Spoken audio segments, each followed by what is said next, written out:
नमस्कार, जय भीम, जय भारत। हुआ है कि उत्तर प्रदेश में एक ज़िला है, जिस ज़िले का नाम है आजमगढ़। आजमगढ़ में हुआ है कि वहाँ पे कुछ दलित परिवार के पास लोग, कुछ दबंग लोग, दबंग क्या कहते हैं, कहा जाता है ना, खान सर एक बात कहते हैं और बहुत विद्वानों का एक मत है कि जब जब स्वर्ण जाति के लोग गुंडागर्दी करते हैं ना, तो उनको दबंग कहा जाता है। और जब पिछड़ा होगा या दलित होगा, अगर वो गुंडागर्दी करेगा ना, तो उसको गुंडा कहा जाता है। तो दबंग क्या होता है, साफ कहे ना गुंडा थे। तो हुआ है कि वहाँ पे कुछ भी इनका आपसी विवाद होता है कि रात में जो दलित जो परिवार था वो सोया हुआ था, उनकी पत्नी भी सोई हुई थी साइड में। लगभग कहा जा रहा है कि 19 लोग जाते हैं वहाँ पे। 19 लोग जब गए तो जाने में क्या कर रहे हैं पता है, एक व्यक्ति बंदूक लिए थे। और पता ही है कि जब जब स्वर्ण जाति के लोग या पुलिस हो गया, जो भी अभिजात वर्ग जब चमारों की बस्ती में जाता है तो उसका अलग ही रुतबा हो जाता है। अब कितना ये लोग जब ये लोग बंदूक लेके गए थे, जब बंदूक तान के बोल रहे थे कि मार देंगे, उठ रहे फलाना ये कर वो कर, तो आप सोचिए कि और इनके साथ जो व्यक्ति गए होंगे वो लोग क्या बोल रहे होंगे। समझने वाली बात यह है कि शुक्र करिए कि वहाँ पे कैमरा लगा हुआ था। और कैमरा में भी कैमरा ऐसा नहीं था कि सिर्फ कैमरा वीडियो बना रहा, नहीं, वो ऑडियो वाला भी था।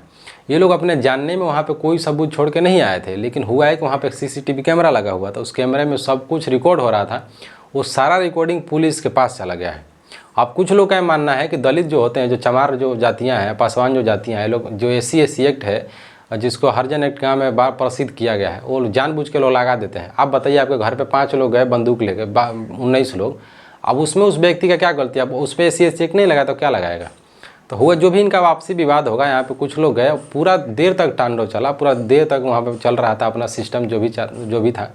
और वो लोग इतने सदमे में थे, इतने सदमे में कि डर ये था कि कोई गोलियाँ चला ना दे। अब मान ली गोली चला ही देता, क्योंकि वर्तमान में कहा जा रहा है, अभी जब तक हम बोल रहे हैं तब तक ये कहा जा रहा है कि उसमें से लगभग कुछ ही लोगों का गिरफ्तारी हुआ है, बाकी कुछ लोग भागे हुए हैं।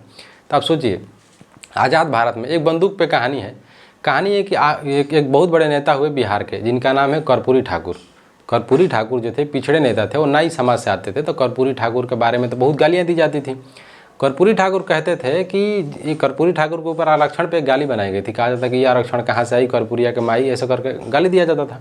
कर्पूरी ठाकुर जब शासन में आए तो खुद भी नाई समाज से थे। सोचिए, जिसका बेटा मुख्यमंत्री है बिहार राज्य के मुख्यमंत्री थे, दरभंगा साइड के आते हैं, समस्तीपुर की तरफ से उनका घर है। उस क्षेत्र मिथिलांचल के जो व्यक्ति बिहार का मुख्यमंत्री है, उसका बाप गया खुशी में बोलने हैं मास्टर साहब, जहाँ पे नाई का काम होता ना, घूम घूम का हजामत बनाना। तो जा गए तो जो वहाँ के अभिजात वर्ग, जो स्वर्ण समाज के लोग थे, वो कह रहे थे, अरे क्या हो गया, चल, अरे फलाना मेरा दाढ़ी बना दे, तेरा कपार छील दे।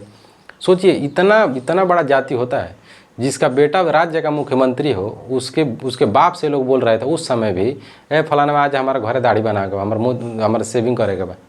तो इतना वो पड़ताना झेले थे। तो कर्पूरी ठाकुर के द्वारा एक काम किया गया था।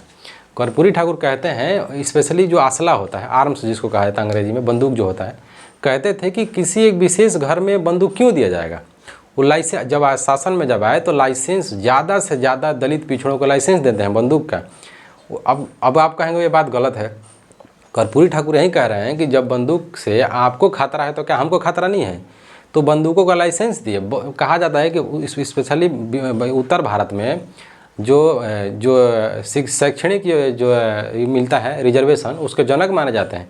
शिक्षा में सबसे पहले कोई व्यक्ति रिजर्वेशन की बात करता है तो कर्पूरी ठाकुर थे, उनको द्वारा लाइसेंस बांटा गया था। इस पे कहानी ये है कि जैसे लोग कहते हैं कि दलित लोग बंदूक नहीं रख सकते, गरीब आदमी बंदूक नहीं रख सकता, तो क्या अमीर आदमी बंदूक रख सकता है? क्योंकि जब अब इतना ही संवैधानिक रूप से अगर आप बात करेंगे तो पुलिस सिस्टम है ना, आपके देश की रक्षा के लिए आर्मी बना है, BSF बना है, SSB बना है, ITBP बना है। तो जब सेंट्रल के द्वारा खुद ही इतनी बड़ी फोर्स नियुक्त की गई है, तो आपको खतरा कौन सा है? जब आपको देश में हर नागरिक की सुरक्षा सरकार लेती है, गृह मंत्रालय जो है, चाहे जो भी मंत्रालय है, जब आप पूरे राष्ट्र का जिम्मेदारी गृह मंत्रालय लिया हुआ है, आपके लिए आर्मी रखी है, BSF रखा हुआ है, SSB रखा हुआ है, रो रखा गया है, जिसको फिर IB कहा जाता है। दुनिया की बड़ी बड़ी संस्था देश की रक्षा के लिए आपको इतने बड़े संस्था बनाए हैं, इतने बड़े संगठन जब बनाए हैं, इतना बड़ा आर्मी है, इतनी बड़ी सेना है, तो राज्य के अंदर नागरिकों को बंदूक लेने की क्या ज़रूरत है? जब आप इतना ही समानता चाहते तो बंदूक किसी को मत दीजिए, क्योंकि जिसको आप दिए हैं तो उसको साफ लाइसेंस दिए हैं ना कि आप उसके ऊपर हमला हुआ तो किसी को भी मार सकता है। ये सिस्टम बहुत ख़राब है। हथियार तो किसी को नहीं देना चाहिए। जब आपके जब अधिकार के लिए सरकार रखी हुई है, राज्य में पुलिस रखी हुई है, पुलिसिंग सिस्टम रखा हुआ है, पुलिस ने जांच करके किसके पास बंदूक है, किसके पास नहीं, तो कार्रवाई करेगी। तो आप खुद भी डिमांड दे रहे हैं, तो आप किसी एक विशेष आदमी को बंदूक क्यों देंगे? तो ऐसी भी बातें चलती हैं। बाकी इसमें कहा जा रहा है कि जो व्यक्ति जिनको मारा गया है, जिनको धमकाया गया था, उनकी घर की जो महिलाएं हैं उनके साथ छेड़छाड़ किया गया है, कपड़ों के साथ छेड़छाड़ किया गया, उनके साथ छेड़छाड़ किया गया है। अब देखते हैं इसमें होता क्या है, क्योंकि एक बहु संगठन के जो लोग जा रहे हैं उनका ये कहना है, उनका ये मानना है कि पुलिस कार्रवाई अच्छा से नहीं करी है। हम लोग जो प्रशासनिक अधिकारी हैं उनसे मिलेंगे, कहा जा रहा है कि कुछ लोग अभी भी कहा जा रहा है कि आधे से ज़्यादा लोग तो अभी फरार हैं, उनके ऊपर कार्रवाई नहीं हुई है। और यही रहा तो पूरे परिवार में डर का माहौल छाया हुआ है। आखिर उन परिवार की सिक्योरिटी के बारे में क्या होगा। कुछ ही दिन पहले आरएसएस का अधिवेशन होता है। आरएसएस दुनिया की सबसे अमीर संस्था मतलब संगठन है। उसमें कहा गया कि मोहन भागवत से सवाल पूछा गया कि आरक्षण जो SC/SC एक्ट है क्यों इसका दुरुपयोग किया जा रहा है। अब इस पे जितने भी लोग ज्ञान झाड़ रहे हैं इस पे क्या बोलेंगे। जो 19 लोग लेके बंदूक आए थे मारने के लिए, 19 लोगों में एक दो लोग बंदूक लेके आए थे दरवाजे पे मारने के लिए, उसके बारे में क्या कहेंगे।